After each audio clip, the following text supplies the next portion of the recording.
دعوت اسلامی اہل سنت و جماعت کی پرامن جماعت ہے، اور دعوت اسلامی کی پوری تاریخ میں مخالفین کوئی ایک واقعہ بھی ایسا ثابت نہیں کر سکتے، پیش نہیں کر سکتے جس میں دعوت اسلامی کی طرف سے کوئی بھی ملکی آئین اور قانون کی خلاف ورزی کی گئی ہو، یا جس میں کوئی توڑ پھوڑ اور جلاؤ گراؤ، بم بلاسٹ کرنا یا اس طرح کی کوئی بھی جو غیر آئینی اور غیر قانونی اس طرح کی کوئی ایکٹیویٹی اور حرکات ہیں، کوئی ایک واقعہ بھی ثابت نہیں کر سکتے۔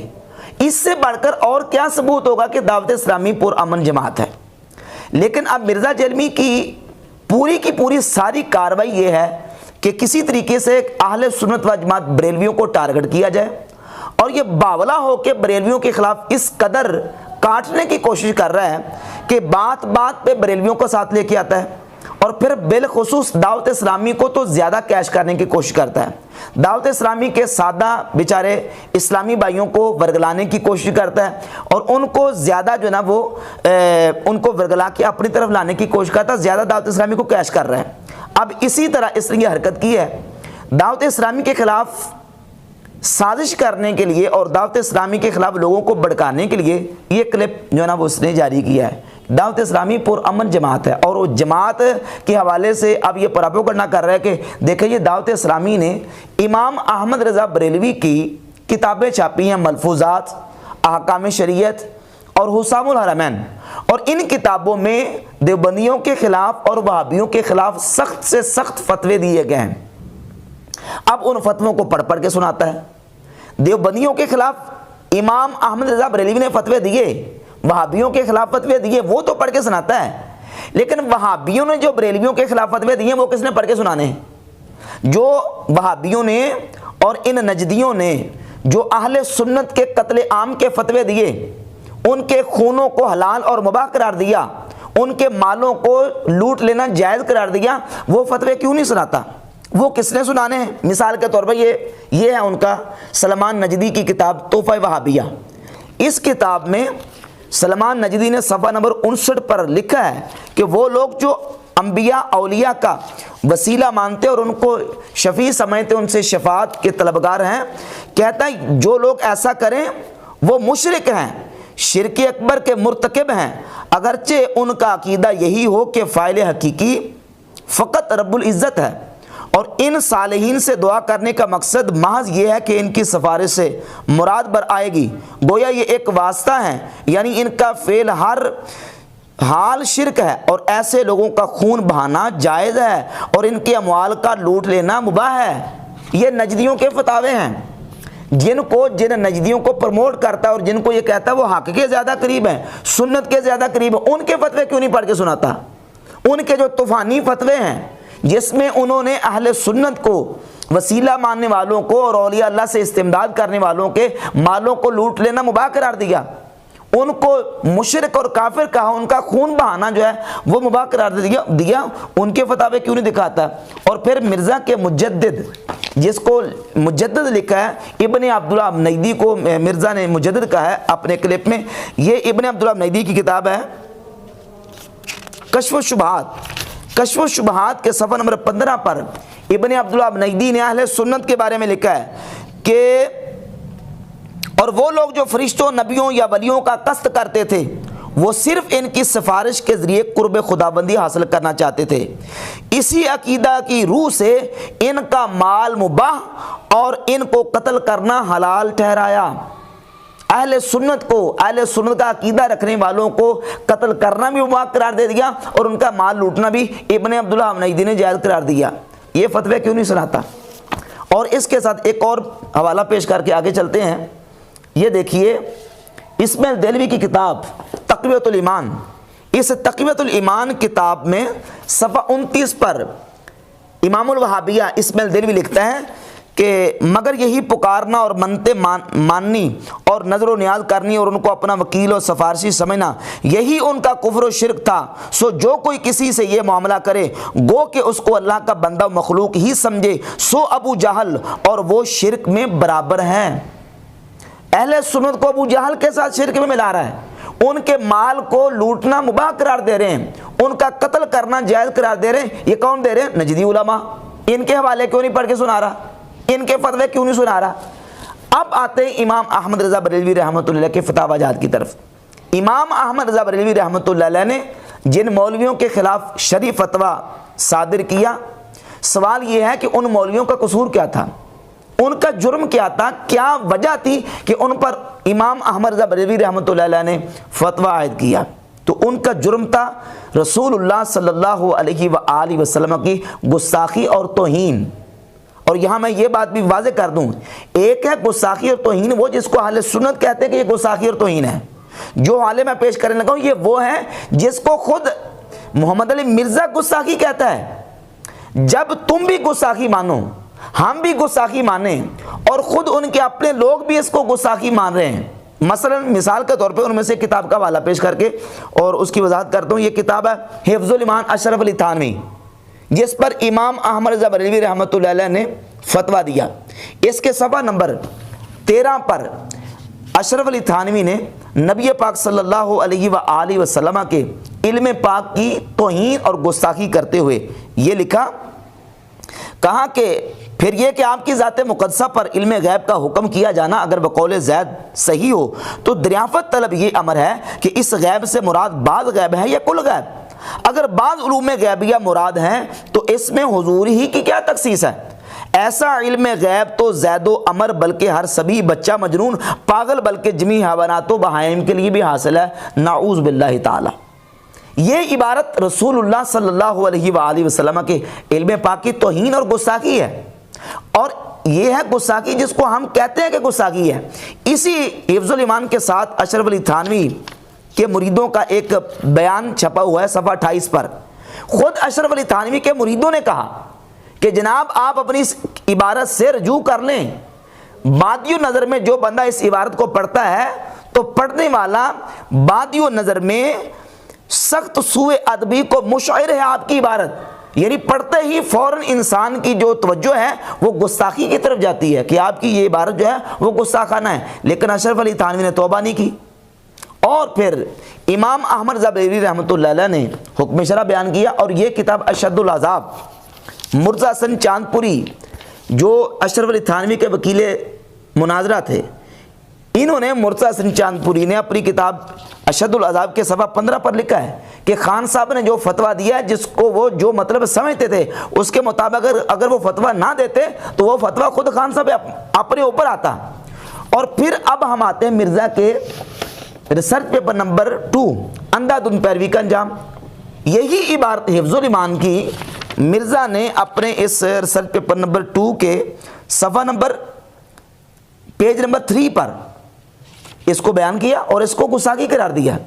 اب تم بھی گستاخی کہو, ہم بھی گستاخی کہیں, خود اشرف علی تھانوی کے مرید کہیں کہ یہ گستاخانہ عبارت ہے. تو امام احمد رضا بریلوی رحمۃ اللہ علیہ نے جب فتویٰ اس پر لگا دیا تو اس میں پھر اب قصور کیا ہے, تمہیں تکلیف کس بات کی ہے پھر. اور پھر اس کے ساتھ ساتھ ایک اور دوسری عبارت ہے, جن لوگوں پر فتوے دیے ان کا قصور کیا تھا. ان کا قصور یہ تھا کہ انہوں نے اپنی کتابوں میں وہ عبارات لکھی تھی, وہ گستاخانہ مواد لکھا تھا جو رسول پاک صلی اللہ علیہ وآلہ وسلم کی توہین اور گستاخی تھی. اور یہ کتاب ہے ایک بانی دارالعلوم دیوبند قاسم نانوتوی کی کتاب تحذیر الناس. اس کتاب کے صفحہ نمبر 40 پر 65 پر اور صفحہ نمبر 85 پر 3 صفحات پر یہ عبارات. صفحہ نمبر 40 پر نبی کریم علیہ الصلوۃ والسلام کی ختم نبوت کے حوالے سے بالکل مسلمانوں کے عقیدے سے ہٹ کر عقیدہ بیان کیا. سب مسلمان جانتے ہیں کہ حضور خاتم النبیین ہے, اور خاتم النبیین کا معنی ہے آخری نبی. کیا معنی ہے؟ ہر مسلمان کا بچہ بچہ جانتا ہے. اب ننوتوی صاحب سمجھانے بیٹھ گئے, کہتے ہیں کہ اول معنی خاتم النبیین سمجھنے چاہیے, یعنی گویا کہ مسلمانوں کو پتہ نہیں ابھی. اول معنی خاتم النبیین سمجھنے چاہیے تاکہ فہم جواب میں کچھ دقت نہ ہو. سو عوام کے خیال میں تو رسول اللہ صلی اللہ علیہ وآلہ وسلم کا خاتم ہونا بئی معنی ہے کہ آپ کا زمانہ انبیاء سابق کے بعد اور آپ سب میں آخری نبی ہیں. مگر اہل فہم پر روشن ہوگا کہ تقدم یا تاخر زمانی میں بذات کچھ فضیلت نہیں. نعوذ باللہ تعالی. کہتا ہے کہ حضور کا آخری نبی ہونا اور سب نبیوں کے بعد میں آنا یہ عوام کا خیال ہے. اہل فہم سمجھتے ہیں کہ اس میں کوئی بذات کچھ فضیلت نہیں ہے, جبکہ نبی کریم صلی اللہ علیہ وآلہ وسلم کا آخری نبی ہونا حضور کی فضیلت ہے. اور صفحہ نمبر 65 پر لکھا کہ اگر حضور کے زمانے میں بھی کہیں اور کو نبی آ جائے پھر بھی بالفرض آپ کے زمانے میں بھی کہیں اور کو نبی آ جائے پھر بھی آپ کی خاتمیت میں کچھ فرق نہیں آتا. اور صفحہ نمبر 85 پہ جا کے لکھتا ہے کہ حضور کے بعد بھی کہیں کو نبی پیدا ہو جائے تو پھر بھی حضور کی ختم نبوت میں کچھ فرق نہیں آتا. یہ عبارتیں تھیں حضور کی ختم نبوت کے انکار والی جس پر امام احمد رضا بریلوی رحمۃ اللہ علیہ نے فتویٰ دیا اور ان کے گلوں میں جو نا وہ ہار ڈالتے, جو فتویٰ بنتا تھا اس کے مطابق فتویٰ دیا.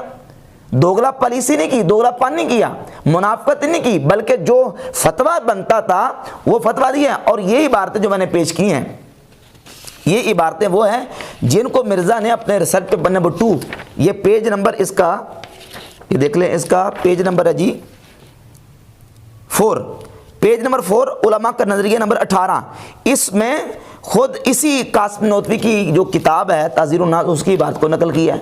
تم بھی یہ کہہ رہے ہو کہ یہ خلاف قرآن و حدیث ہے, اور امام اہل سنت امام احمد رضا بریلوی رحمۃ اللہ علیہ نے بھی اسی طریقے سے فتویٰ دی ہے. اور یہ فتوے بالکل انہوں نے اس بنیاد پر دیے ہیں, ان لوگوں کے کا قصور یہ تھا کہ انہوں نے نبی پاک صلی اللہ علیہ وآلہ وسلم کی ذات اقدس کی توہین اور گستاخی کی ہے.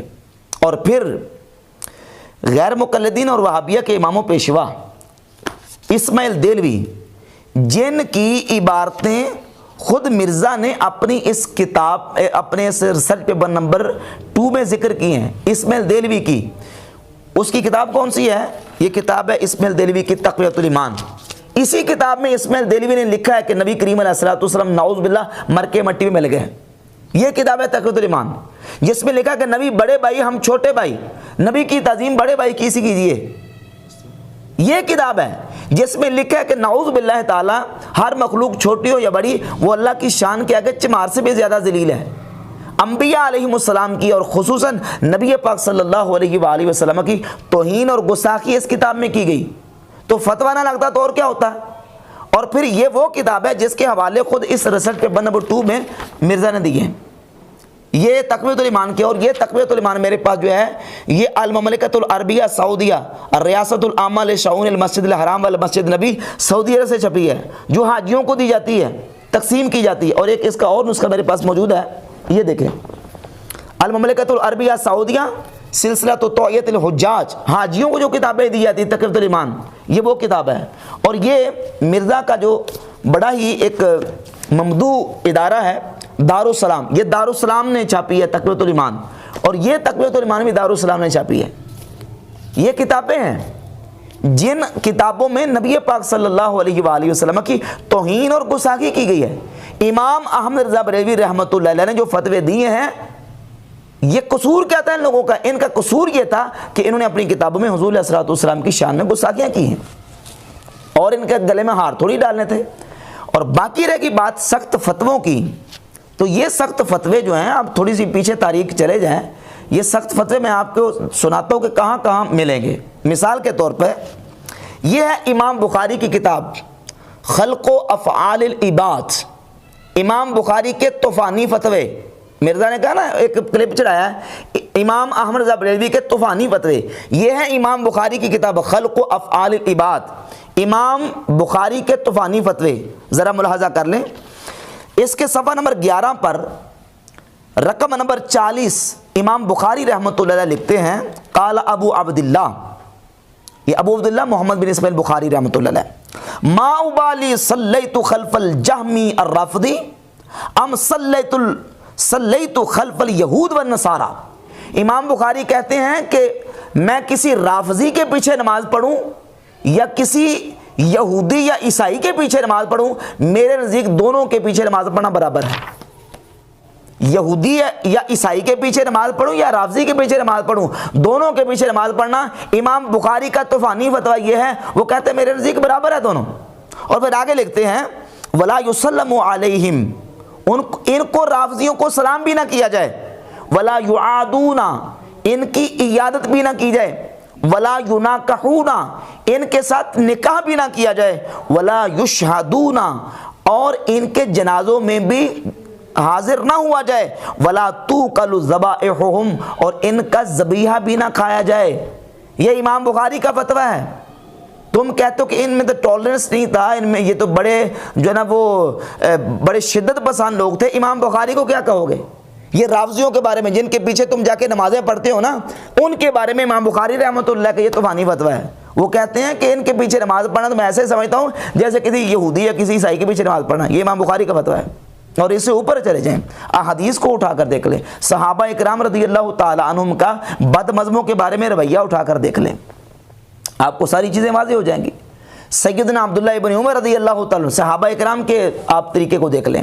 آپ سنن ابی داؤد کی حدیث نبی کریم علیہ الصلوۃ والسلام کے خود فرمودات دیکھیں، سنن ابی داؤد میں 4691 نمبر حدیث ہے، اور اس کو البانی نے اس کو حدیث کو حسن کہا ہے۔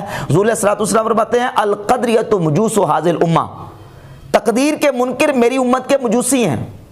تقدیر کے جو منکر تھے وہ نماز پڑھتے تھے، روزہ رکھتے تھے، حج کرتے، زکات دیتے، سارا کچھ کرتے تھے، لیکن تقدیر کا انکار کرتے تھے، تو حضور نے فرمایا کہ یہ میری امت کے کیا ہیں؟ مجوسی ہیں۔ القدریۃ مجوس ھذہ الامہ، اس امت کے مجوسی یہ قدریے ہیں۔ اور اس سے آگے صحیح بخاری مسلم کی حدیث موجود ہیں۔ صحیح بخاری کی 6930 نمبر حدیث اور 6930 نمبر حدیث سے اوپر حضرت عبداللہ ابن عمر رضی اللہ تعالیٰ عنہ کا فرمان موجود ہے کہ عبداللہ بن عمر رضی اللہ تعالیٰ عنہ کانا بن عمر یراہم شرار خلق اللہ، عبداللہ بن عمر ان لوگوں کو جو کافروں کے بارے میں اتری آیتیں مسلمانوں پہ فٹ کرتے تھے، عبداللہ بن عمر ان کو اللہ کی مخلوق میں سے بدترین مخلوق سمجھتے تھے، اللہ کی مخلوق میں سے بدترین مخلوق سمجھتے تھے۔ اور اسی طرح سنن ابن ماجہ میں 176 نمبر حدیث ہے، حضرت ابو امامہ باہلی رضی اللہ تعالیٰ کا طوفانی فتویٰ، سخت فتویٰ، جب انہوں نے دیکھا کہ خوارج کو قتل کر کے ان کے سروں کو لٹکایا گیا، تو حضرت ابو امامہ باہلی رضی اللہ تعالیٰ نے دیکھ کے فرمایا شر قتلا قتلوا تحت ادیم السماء، یہ جو قتل کیے گئے ہیں یہ اس نیلی چھت کے نیچے سب سے بدترین مخلوق ہیں جن کو قتل کیا گیا ہے۔ اور فرمایا کہ کلاب اہل النار، یہ اہل جہنم کے کتے ہیں جن کے سروں کو کاٹ کر لٹکایا گیا ہے۔ یہ طوفانی فتویٰ حضرت ابو امامہ باہلی رضی اللہ تعالیٰ کا۔ اور صحیح مسلم میں 2469 نمبر حدیث ہے، خود نبی پاک صلی اللہ علیہ وآلہ وسلم نے ارشاد فرمایا ہم شر الخلق والخلیقہ، یہ خوارج جن کے بارے میں مرزا کہتا ہے کہ حضرت علی رضی اللہ تعالیٰ عنہ کے جنازے پڑھا کرتے تھے، جھوٹی بات، کوئی ثبوت نہیں، کوئی اس کے اوپر کوئی ریفرنس کوئی ثبوت موجود نہیں ہے، کہتا ہے حضرت علی ان کے جنازے پڑھتے تھے۔ یہ خوارج جن کے بارے میں حضور فرماتے ہیں ہم شر الخلق والخلیقہ، یہ اللہ کی مخلوق میں سے بدترین، ساری مخلوق میں سے بدترین مخلوق ہے۔ اب وہ جو حوالہ پیش کیا نا علامہ خادم حسین رضوی صاحب کا، اب اس حدیث کے مطابق دیکھ لو ذرا، خوارج کے بارے میں حضور فرماتے ہیں کہ اللہ کی مخلوق میں سے بدترین مخلوق ہے، یعنی ساری مخلوق باقی نیچے ہیں اور یہ اس سے زیادہ خبیث ہیں اور زیادہ جو ہے نا وہ برے ہیں۔ ہم شر الخلق والخلیقہ، اور انہی کے بارے میں صحیح بخاری کی 6930 نمبر حدیث ہے، حضور علیہ الصلوۃ والسلام فرماتے ہیں اینما لقیتموہم فاقتلوہم، جہاں تم ان کو پاؤ ان کو قتل کر دو۔ حاکموں کو حکم ہے، وقت کا جو سلطان ہے اس کو حکم ہے کہ ان خوارج کو تم قتل کر دو۔ تو یہ سارے جو ہیں وہ فتاوی جات احادیث میں صحابہ کرام رضی اللہ تعالیٰ عنہ کے اقوال میں موجود ہیں۔ لہٰذا اگر دعوت اسلامی پر اعتراض کرو کہ دعوت اسلامی والوں نے امام احمد رضا بریلوی کی کتابیں چھاپی ہیں، ان کے فتاوے چھاپے ہیں، تو پھر تو تمہیں امام بخاری کی کتابیں بند کروانی پڑے گی، کیونکہ امام بخاری نے رافضیوں کے بارے میں کیا کمنٹس دیے ہیں۔ طوفانی فتویٰ ان کا کیا ہے کہ یہودیوں اور عیسائیوں کے پیچھے نماز پڑھنا اور رافضیوں کے پیچھے نماز پڑھنا میرے نزدیک برابر ہے، یہ امام بخاری کا فتویٰ ہے۔ امام بخاری کی کتابیں بند کروانی پڑے گی تمہیں، پھر صحیح بخاری بھی بند کروانی پڑے گی، صحیح مسلم بھی بند کروانی پڑے گی، اور دارالسلام بھی بند کروانا پڑے گا، دارالسلام سے جو کتابیں چھپ کے آ رہی ہیں ان کو بند کروانا پڑے گا۔ تو ہر عقیدہ جو ہے وہ ہر مسلک جو فرقہ ہے وہ اپنے عقیدے کے مطابق وہ ساری چیزیں اپنی لے کے چلتا ہے۔ تو اب اس کی کوشش ہے کہ کسی نہ کسی طریقے سے دعوت اسلامی کو ٹارگٹ کیا جائے اور ان کے جو دامن پہ کسی طریقے سے دبا لگا کے ان کو بدنام کرنے کی کوشش کی جائے۔